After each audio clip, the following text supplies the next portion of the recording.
Datuk Sri PMX, let's begin with this lah. Can you first define the word pursue? What does pursue means? Pursue big fish. Pursue people like Zahid. Pursue him to make him DPM.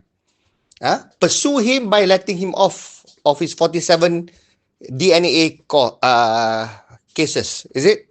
Make it DNA first, lepas tu NFA. Is that what pursue means? So, enough lah.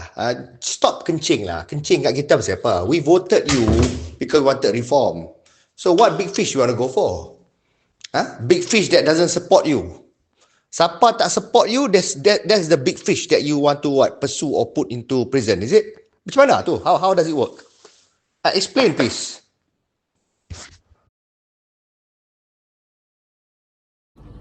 An invitation. Join me on Monday, 26th of January 2026 over lunch to discuss this and other issues related to nutrition and health. Full details are as follows. Day and date, Monday, 26th of January 2026. Time 12:30 to 14:30 hours.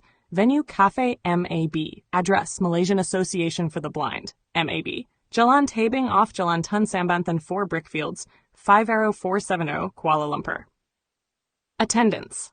Attendance is free of charge for all persons with disabilities, PWD holding an OKU card. However, places are limited and depends on donations and sponsorship received. Donation attendance is by donation for able-bodied and sighted participants. Minimum donation is RM20, which should cover your lunch as well as for one PWD. Any balance will go towards my various eye treatments.